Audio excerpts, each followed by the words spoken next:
Top quality और consistent performance के लिए सिर्फ सिल्वर पंप नाम याद रखना।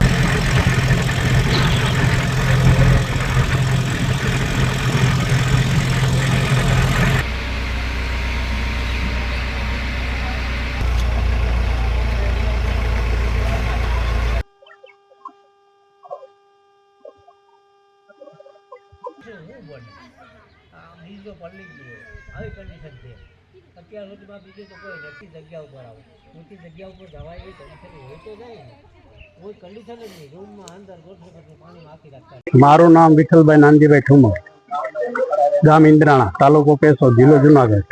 ના અમારા ભાઈનું ખેતર સામે દેખાય આવી પરિસ્થિતિ અને 25 30 40 45 વીઘાના ખેતરમાં પાણી ફરી જાય અટાણે એ પાક તો બસે કે ન બસે એ કઈ નક્કી નથી। દર વર્ષે હવે એટલું જ પાણી હોય। માંગ તો શું છે કે સરકાર આમાં કઈ મદદ કરે કે હજી તો પાણી ઓછરા પછી હું આની તકલીફ થાય એ જોવાનું રહી। હવે માંડવી રીએ મગફળી રીએ કે વહી જાય એ કઈ નક્કી નથી। હવે તમારે હિન્દીમાં કે એમાં ઉતરવું એમાં ઉતરતી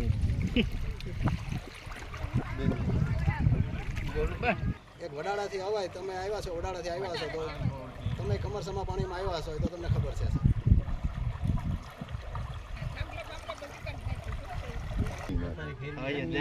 इंग्लिश में कर दे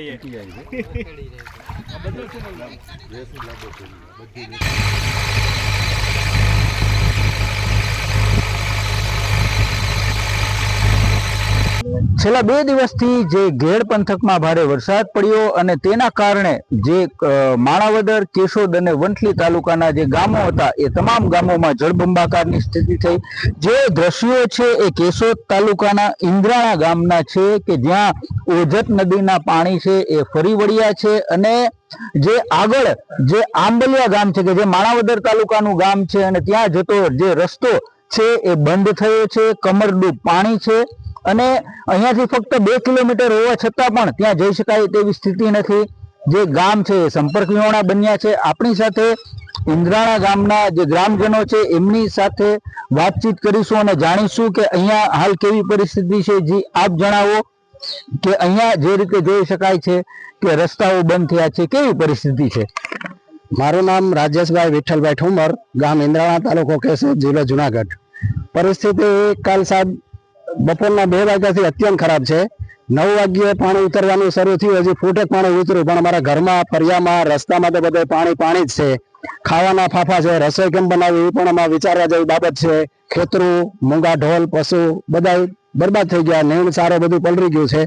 અહીંયા કોઈ આવી શકે તેમ નથી ને આવ્યા નથી। તમે અમારી સંદેશ અમારી હારે આવી ટીમ પણ અમારા સમાચાર આ સરકાર સુધી પહોંચે, એમાં વિશેષ ગોપાલભાઈ ઇટાલિયા સુધી પહોંચે તમને વિશેષ આનંદ થાય કે ગોપાલભાઈ ઇટાલિયાને ખબર પડે કે ઘેડની શું પરિસ્થિતિ છે। બસ બીજું તમે શું કહીએ સાહેબ? બિલકુલ થી તો અન્ય પણ એક ગ્રામજન છે એમની સાથે વાત કરશું। જી આપ જણાવો કે અત્યારે ખાસ કરીને ખેતી પાકોની કેવી સ્થિતિ છે? ખેતી પાકોમાં અત્યારે 50% જેવી નુકસાની છે કારણ કે ખેતરીમાં અવિરત પાણી 24 કલાક ચાલુ છે। છાતીમાં પાણી જાય છે, હજી વિસરે પછી કેવી કન્ડિશન થાય તે પછી હજી પાણી નીકળે પછી ખબર પડે, ત્યાં સુધી તો કાંઈ ટપકામાં ખબર નહીં પડે। પુષ્કળ પાણી ભરેલું છે, આ નજર ખેતર દેખાય છે, બહુ પાણી છે, ખૂબ જ પાણી છે, ખેતરોમાં પાણી ફરી વળ્યા છે। અન્ય પણ એક જે ગ્રામજન છે એમની સાથે વાત કરશું। જી આપ જણાવો કે ખાસ કરીને અત્યારે જ્યારે કોઈ આવી શકતું નથી ત્યારે જે રોજિંદા જે વ્યવહારો હોય છે તમારા જે ખેડૂતોના એના ઉપર કેવી અસર પડે છે? પછી ચાહે રાશન હોય કે પાણી હોય, કઈ રીતની અસર પડે છે? ખાવામાં તો એવું છે કે હોય ખાવાનું રહીએ, કઈ લેવાનો જઈ શકીએ। પાણી ઘરમાં એટલા ઘૂટી ગયા છે એટલે કે લોટ ને બધું ખરાબ થઈ ગયું છે, કઈ ખાવાનું એવું નથી। પરિસ્થિતિ બહુ આજકાલ બહુ ગંભીર છે। હવે આગળ જતા પગલા સારા લઈએ ને આની વ્યવસ્થા કરે કે આવતા વર્ષેથી પાણી ન આવે એવું કંઈક માંગ કરીએ છીએ ગવર્મેન્ટ હારે। બિલકુલ થી તો લોકો છે એક સરકાર પાસે અપેક્ષા રાખી રહ્યા છે કે આ વખતે વધારે પાણી છે એ આવ્યું છે પરંતુ હવે આવતા વર્ષે ક્યારેય આવું જે પરિસ્થિતિ છે એનું નિર્માણ ન થાય તેવી સરકાર દ્વારા વ્યવસ્થા કરવામાં આવે તેવી ગ્રામજનોની માંગ છે। સાગર ઠાકર, ન્યૂઝ કેપિટલ, ઇન્દ્રાણા।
ગેર પંથકમાં જળબંબાકારની સ્થિતિ છે અને જે દ્રશ્યો છે એ ફુલરામા ગામથી લાંગળ ગામ તરફ જતો જે રસ્તો છે માંગરોળ તાલુકાનું ગામ છે કે જ્યાં ગોઠણ પાણી ભરાયા છે અને આ ગામ છે એ બધા જ ગામ છે જેની અવરજવર બંધ થઈ છે. આપણી સાથે જે સ્થાનિક ગ્રામજનો છે એ જોડાયા છે કે એમની સાથે વાત કરીશું. ભરતભાઈ આ વિસ્તારના એક આગેવાન છે, ખેડૂત અગ્રણી છે અને એમની સાથે વાત કરીશું. ભરતભાઈ, આમ તો દર વર્ષે પરિસ્થિતિ આ પ્રકારની થાય છે, આ વખતે ખાસ કરીને કેવી પરિસ્થિતિ છે? સાહેબ, આ વખતે પરિસ્થિતિ એવી છે કે અમારે જે ઉપરવાદ વરસાદ થયો છે એના કારણે છે ઓજત નદીના પાળા છે તૂટી ગયા. આ પાળા તૂટી જવાના કારણે છે અને જે કે સીમ વિસ્તારમાં પાણી ફરી વળ્યું છે. આ સીમ વિસ્તારમાં પાણી ફરી વળવાથી અમારે જે પાકોનું વાવેતર કરેલું હતું એમાં ખાસ કરીને મગફળી છે, સોયાબીન છે, કપાસ છે, અડદ છે, આજે સંપૂર્ણપણે 3 દિવસથી પાણીમાં ગરકાવ છે. અને આને સાહેબ અમે વારંવાર રજૂઆત કરી છે કે અમારી નદી છે જે ઊંડી કરાવો, પહોળી કરાવો, તો આ દર વર્ષે અમારે જે નુકસાની ભોગવવી પડે ભોગવવી ન પડે. અને આ વખતે સારો વરસાદ હતો અમારા ઘેર માટે, કારણ કે જયારે જરૂર હતી ત્યારે વરસાદ પડ્યો હતો. આ વખતે છેલ્લા 3 દિવસથી એટલો વરસાદ થયો છે કે મારા અંદાજ પ્રમાણે લગભગ 10 થી 11 જેવો વરસાદ અમારે થયો છે. આના કારણે અમારે પાણી તો ઓલરેડી ભરાઈ ગયા હતા, છતાં પણ ઉપરવાસ જે વિસાવદર જુનાગઢમાં વરસાદ થયો છે આના કારણે અને જે પાણી પૂર આવ્યું છે એ નદીના પાણી પારા ઓળંગતા જે કઈ જમીનમાં પાણી ફરી વળ્યા છે. અન્ય પણ એક ગ્રામજન છે, એમની સાથે આપણે વાત કરશું. જે આપનો પરિચય આપો અને અત્યારે હાલ આપના વિસ્તારમાં કેવી સ્થિતિ છે? રવિ ગોપાલ ઓછા, માંગરોળ તાલુકા ઓછા ગામ.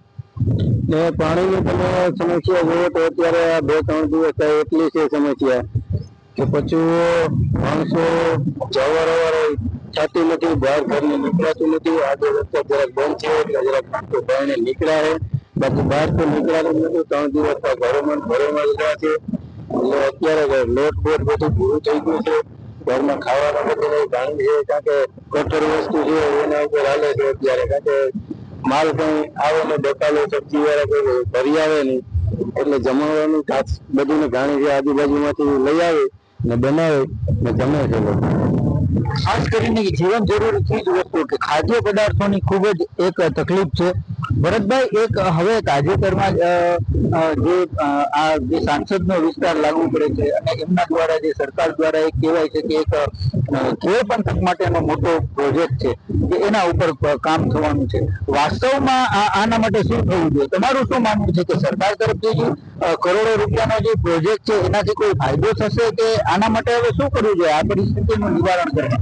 સાહેબ, આ પરિસ્થિતિનું નિવારણ કરવા માટે તો ખરેખર અમારે જે ખેડૂતોના ગામડા છે ત્યાં ગામડાની મુલાકાત લઈ ત્યાંના જે અગ્રણી છે ત્યાંની વાસ્તવિક પરિસ્થિતિની તપાસ કરી અને સર્વે કરી અને જો વ્યવસ્થિત પ્લાન કરે તો આનો કાયમી માટે નિકાલ આવે. તો અમારી ગામ લોકોની એવી એક જ માંગણી છે કે આ જે ઓજત નદી છે એ નદી જો પહોળી થાય ને ઊંડી થાય તો પાણીનો અહીંયા આવતા જે જુનાગઢ જે છે તો ઓજત નદી છે ત્યાં લગભગ મારા અંદાજ 100 મીટર ઉપર પછી એ નદી અહીંયા આવતા અમારે 30 મીટર જેવી થઈ જાય છે. એટલે ઉલટાનું પાણી આવતા જે નિકાસ વધવાને બદલે ટૂંકો થઈ જાય છે. આના કારણે સંરક્ષણ પાળા તૂટી જાય છે. તો જો આ વ્યવસ્થિત ગામડા જ્યાં અગ્રણીઓને મળી અને વ્યવસ્થિત પ્લાન કરે તો આનો ચોક્કસ કાયમી માટે નિરાકરણ આવી શકે. બિલકુલ. તો ઓજત નદી માટે થઈ અને જો એક વ્યવસ્થિત પ્લાન બનાવવામાં આવે તો આ પરિસ્થિતિ છે એને હળવી કરી શકાય તેવું ગ્રામજનોનું માનવું છે. અને આ જ રીતે દર વર્ષે જે રીતે પરિસ્થિતિનું નિર્માણ થાય છે અને અઠવાડિયા 10 દિવસ સુધી તમામ જે ગ્રામજનો છે એ પાણીમાં ફસાયેલા રહે છે. સાગર ઠાકર, ન્યૂઝ કેપિટલ, ફુલરામા.